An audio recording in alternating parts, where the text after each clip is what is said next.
Hello বন্ধুরা, কেমন আছো? আশা করি তোমরা সবাই খুব খুব ভালো আছো। আমিও ভালো আছি।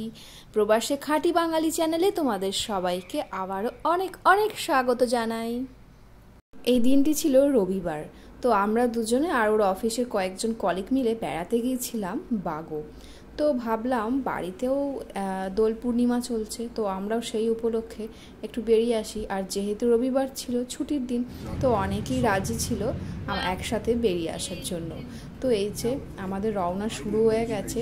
রাস্তাঘাট কি পরিষ্কার পরিচ্ছন্ন দেখতে পাচ্ছ। শুধু এখানে বলে না, মিয়ানমারের প্রায় প্রত্যেকটা জায়গাতে রাস্তা একদম পুরো স্মুথ। কোথাও কোনো খাল বা কোথাও ফেটে গেছে, চোখলা উড়ে গেছে, এরকম কোথাও তুমি দেখতে পাবে না। ভীষণ সুন্দর সাজানো গোছানো রাস্তাগুলো, আর গাড়ি খুব একটা জ্যামে আটকায়ও না। তো যাই হোক, এখানকার টোল পরিষেবাটা একদমই আমাদের দেশের মতন। এই যে দেখো, একটা করে গাড়ি ছাড়ছে, টোল ট্যাক্স নিচ্ছে, আবার আটকাচ্ছে। একদম সেম টু সেম আমাদের ইন্ডিয়াতে যেমন হয়, এখানেও ঠিক সেরকমই।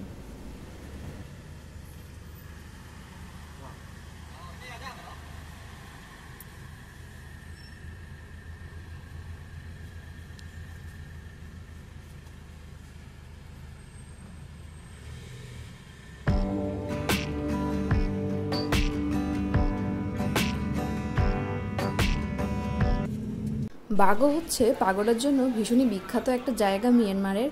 আর এই যে আমরা আমাদের ডেস্টিনেশনে চলে এসেছি। তো এই পাগোডার নাম হচ্ছে দ্য সুয়েথালিয়াং পাগোডা। এখানে আমরা রিক্লাইনিং বুদ্ধা দেখব। তো চলো, এই জায়গাগুলোতে অনেকে আবার অনেক কিছু বিক্রি করছে, যেগুলো দেখে মনে হলো যে কোনো দরকার নেই, হাতা খুন্তি আর কত কিনবো। আরও বেশ কিছু জিনিস ছিল, তো খুব একটা মনের মতন হলো না বলে আর কিনিনি।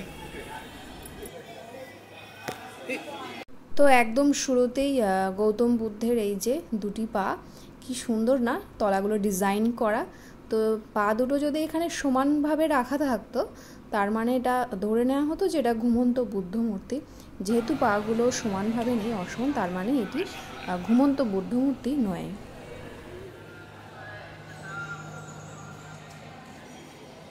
কি অপূর্ব সুন্দর দেখতে লাগছে, তাই না? আমার মনে হয় সন্ধ্যের বেলা হলে আরও সুন্দর দেখতে লাগতো। এই যে সামনে অনেকগুলো লাইট লাগানো আছে, সেগুলো জ্বলে পারে নিশ্চয়ই আরও সুন্দর দেখতে লাগবে। যখন আমরা ব্যাংককে গিয়েছিলাম, সেখানেও দেখেছিলাম এরকমই একটা বুদ্ধ মূর্তি। তো সেটা আর একটু বড় ছিল, তো এটাও অনেকটাই বড়। কি সুন্দর দেখতে, তাই না?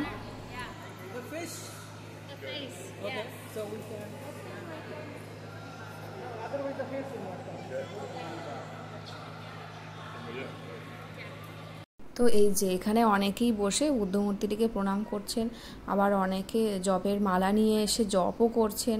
আবার এখানে সামনে দেখছি অনেক ডোনেশন বক্সও আছে। কারোর কিছু ডোনেট করার ইচ্ছা হলে এই বক্সে দিয়ে দিতে পারেন। তো এই সিস্টেমগুলো একদম আমাদের ইন্ডিয়ার মতনই কালচার আছে। তো এই যে এর সামনেই একটা পুরনো মূর্তিটা আগে যখন ছিল, এই যে এরকম অবস্থায় ছিল, তো এটাকে পুনরুদ্ধার করে নতুনভাবে রেনোভেট করা হয়েছে।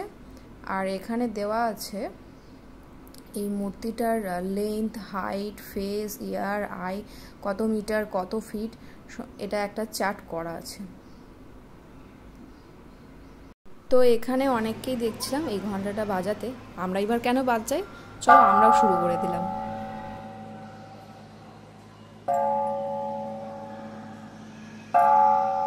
बस बस आना आना জোরে করো।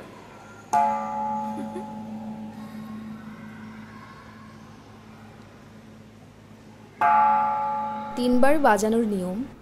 তো এই বড় বুদ্ধ মূর্তিটির পিছনে কি সুন্দর নিখুঁত হাতের কাজ দিয়ে ফুটিয়ে তোলা হয়েছে যে এই মূর্তিটির এখানে আসার আগের এর ইতিহাসটা কী ছিল।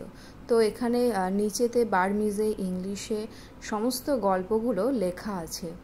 তো এই যে এখানে দেখা যাচ্ছে এখানকার যে রাজা ছিলেন, তিনি সিংহাসনে বসে আছেন, বাকি প্রজারা এই যে নিচে বসে ওনার কথা শুনছেন। তো তাদের সাজ পোশাক এখানে ফুটিয়ে তোলা হয়েছে।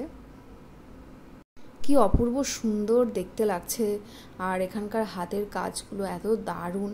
তো নিচেতেও অনেক স্টোরি আছে। এখানে রাজাই তখন আগেকার দিনে বিচার করতেন, তিনি সমস্ত প্রজাদের দেখভাল করতেন, শাস্তি দিতেন, তিনিই সব ছিলেন। তো এখানে সেগুলি লেখা আছে।